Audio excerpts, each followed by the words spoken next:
Hi, Kellan. How are you? I'm good, Rachel. How are you?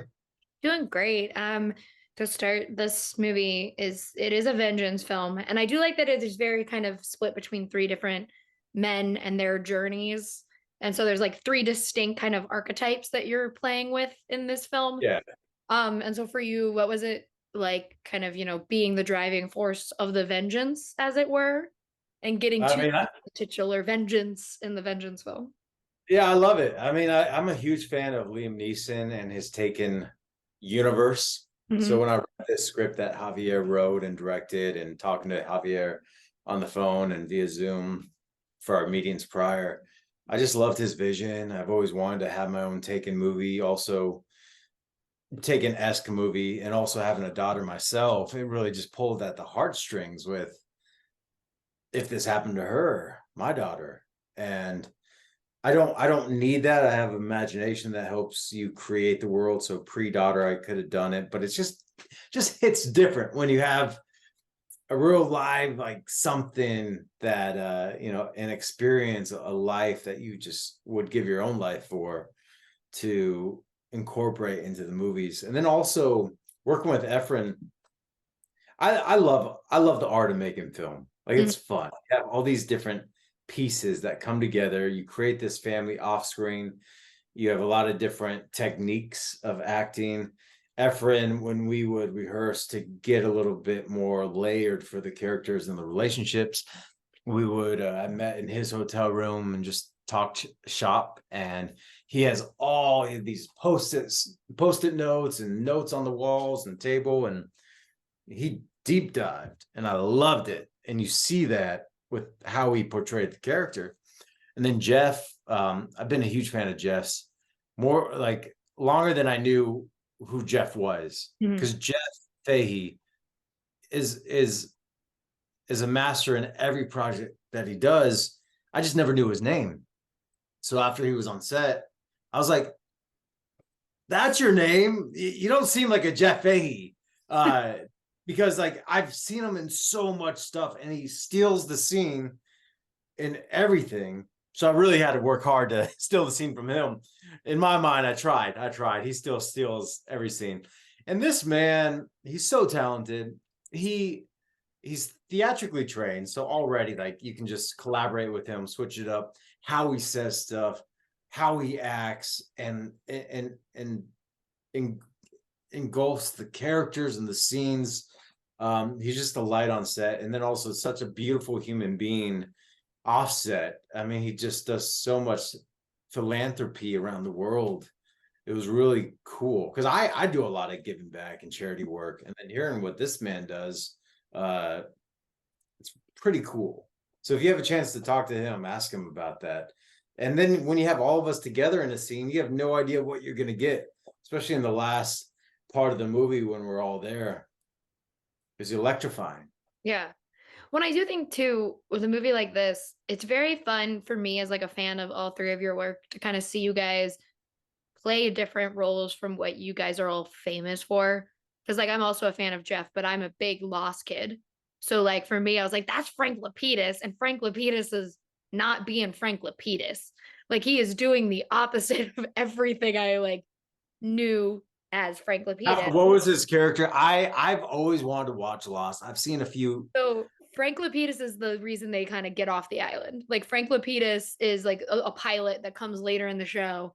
And like for my family, like my brother, he's 10 years older than me. He like went with his friends when we go on a beach trip every year, dressed as Frank Lapidus to this very fancy restaurant as like a bit. So like it's like a like Frank Lapidus is huge in my family, but like so when I interviewed him a while ago, it was very funny because I had to be like, you're like really big in my because of that role. And he was like, really? And I was like, yeah, I don't, sorry. What's he look like? Like, is it such a character look that Yeah, like anyone? he like wore a Hawaiian shirt and like it's like a whole thing, which like for Lost was like departure from like what the rest of the kind of Yeah. characters of Lost look like. And so like Lapidus was like a big deal. And like literally my cousin, who's 10 years younger than I am, rolled up like a couple of years ago, was watching Lost and goes, you know who my favorite character is?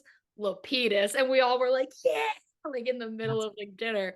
And like so that's kind of like how Jeff Fahey like worked as an actor. So to see him do this, which is so different, and then you like obviously you're like so lovable in like Twilight. I'm a millennial, so like I, of course like that's kind of my connection. Like Yeah.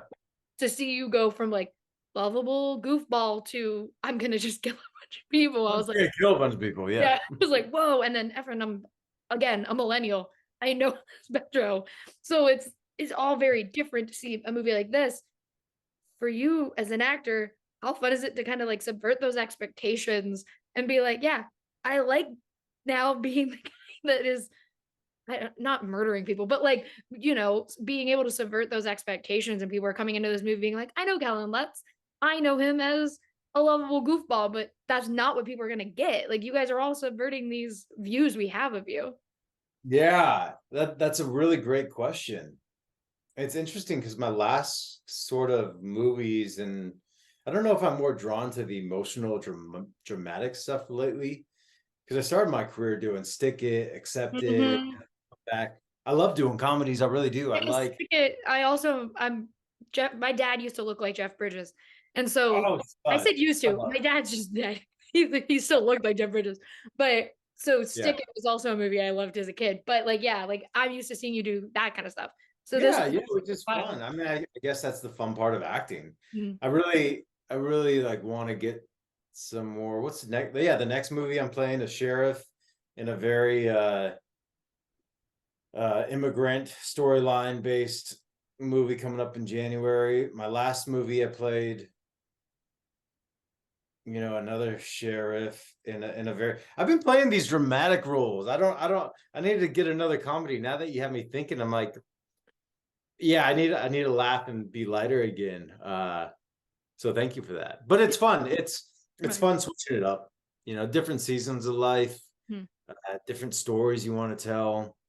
My character, like you said, and I like playing the characters. I like playing the heroes. I like the ones who fight against injustice and they become the justice and they take it under their own accord. Yeah, it's just what I'm into right now, I guess. Yeah, and it's fun to watch. But for last quick question, what do you hope audiences take away when they get to see Do Justice and experience, like I said, this movie that changes how we all kind of expect to see you and Jeff and Efren all in movies? Because this is Yeah, it's three people we all know, but they're all in different roles. yeah. Well, one, don't organ transplant. Like, don't organ harvest. Don't sell your child's organs for a TV, right? That's a plug line right there. Which was just so I knew it happened, and then I did more research, and I'm like, this is dark. There's a Mhm. dark world.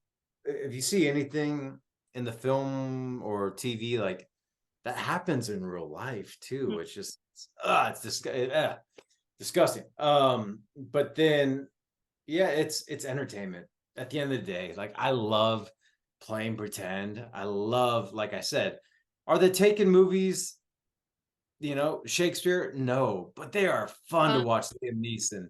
And that's what I just hope audiences do with this movie after Thanksgiving. It comes out on the 24th, VOD or in theaters.